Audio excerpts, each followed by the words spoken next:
Dr. Alan Pierce had built his life around the belief that the ocean remembered. Not in the sentimental way people said after storms, but in an archivist way, where pressure and salt kept impressions for centuries. He spoke about it in lectures and grant meetings, saying the abyss could lock memory into rock and water, the way ice kept pollen.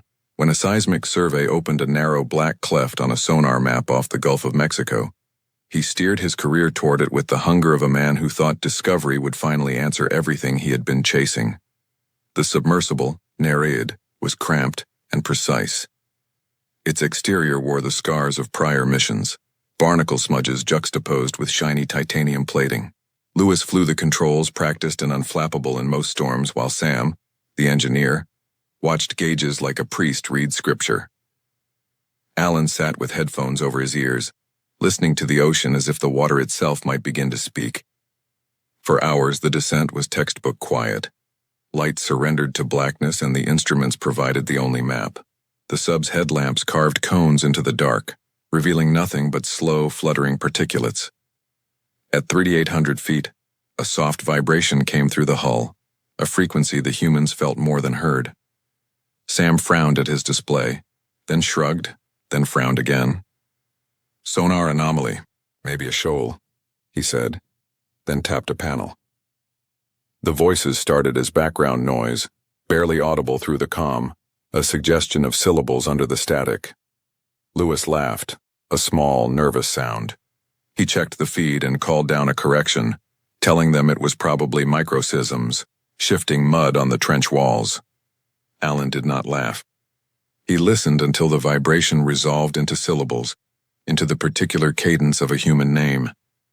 His own name slipped out of the static, rearward through the water, and back into their cabin like an echo from a ravine.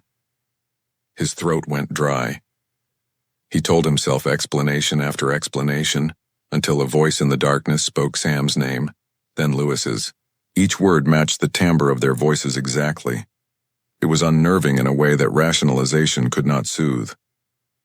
They recorded long minutes of nothing, then sharp pulses, like a tapping on the outer hull.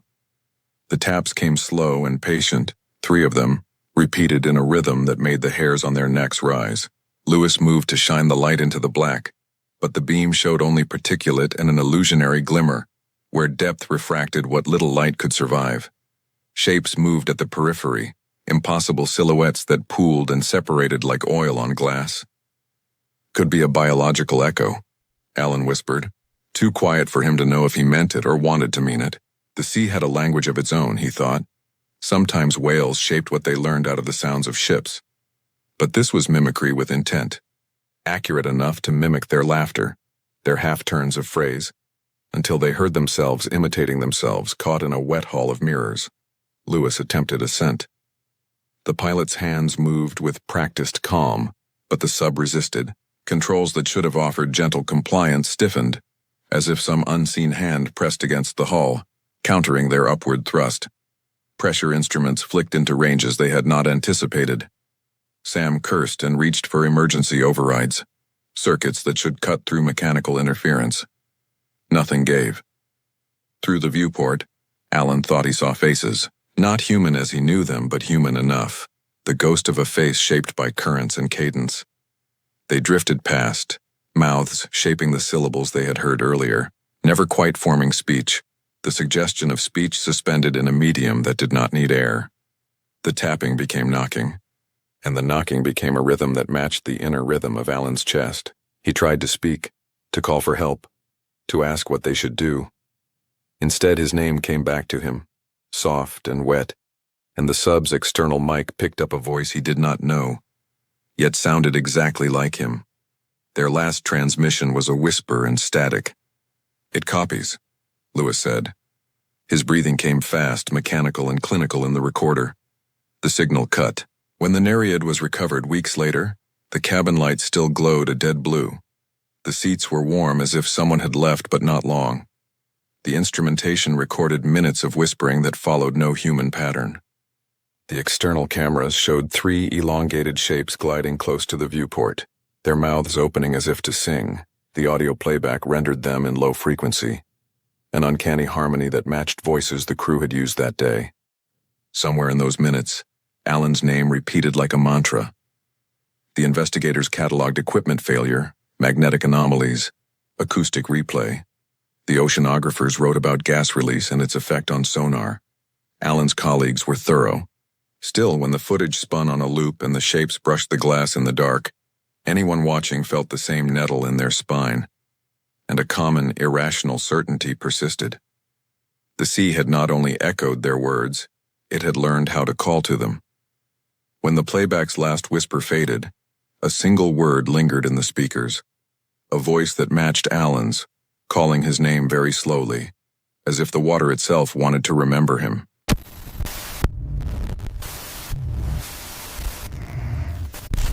Marta Alvarez knew the ship as intimately as any sailor knows a hull.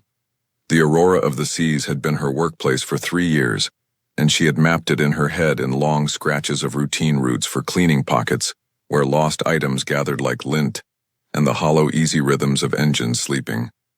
She liked the ship's anonymity, the way faces came and went in waves. It let her believe in small secrets. That is, until a corridor decided it no longer wanted to be secret. It appeared, quite simply, where there had been nothing. After finishing a late laundry shift, her route nudged her past a maintenance door she swore had been welded shut the week before. The plate above it read, faint and rusted, Deck 9B. She stopped because even a janitor can feel curiosity like a draft. The map in the crew lounge had no 9B. The crew roster did not list it.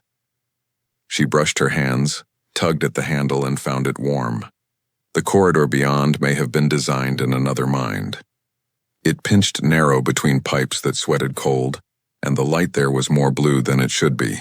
Sound congealed into dripping and distant mechanical coughs, but not the ship's constant hum. Her steps echoed with the odd cadence of an empty throat. The deeper she went, the colder her breath crystallized. It felt as if the ship had been breathing slower inside these walls. At the hall's end sat a door of steel, marred with repeated marks, number 9s gouged into its face again, and again until the metal read like a stranger's handwriting. It was open. The opening let out a pool of blue so deep it looked alive, like an aquarium containing the color of old radio tubes. Marta's palms sweated at her sides. She considered the sensible things. She considered turning and closing it and going to file a report. She did none of those. She stepped in. Water lay in the room ankle deep, oily and glossy. Light curved across its skin, and the bodies that floated there seemed almost to hang like garments on invisible lines. They wore the same dark uniform Marta did, shirts with the same crew patch, trousers damp and clipped to life jackets that had been left unfastened. The faces bobbed with the slow motion of the flood, and when they turned, she saw them. There were dozens, 30, 40, more. Each face a version of her own. Age shifted in the set, some faces younger and blank with surprise, other faces older, lines carved by something else. She staggered backward until her shoulder hit cold metal. The doorway behind her had become a smooth seam of hull, a smear of hull painted over like a mistake erased. It would not move. Panic has a sound. It is not the scream itself, but the small noises that follow, the scrape of shoe on deck, a breath that will not stop. Marta felt her throat close. The reflections in the room's water opened their eyes in perfect sync.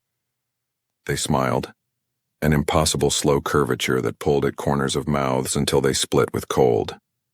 She had time to think, only a thin, torn sliver of it, that she had never been alone with herself in the way she realized now. Her reflection in the water was not hers. It looked back with a memory she did not remember living. She ran. She found her way out because the ship sometimes knows the paths it will give back. When she surfaced into the laundry corridor, someone halfway down the hall looked at her like a stranger who had seen a ghost. Her shoes were soaked. The foreman asked if she was ill. The laundry log took note of her late time. She said nothing. She washed her uniform and folded it. She told herself it was a trick of exhaustion. That night, at 3 a.m, other things began. Water dripped from the ceiling over her bunk and did not stop. Footsteps paced the hallway outside her door with a measured calm. A soft knock came, 3 raps, slow enough to measure your heartbeat against. When she opened the door, the corridor was empty save for fresh wet footprints that led away, curling into an impossible angle and vanishing around a corner that did not exist on any map. She did not go to work the next day. The crew file showed a hole in her shifts. Security footage made them think of orientation. At 3:12 a.m., a camera caught Marta walking toward the laundry deck.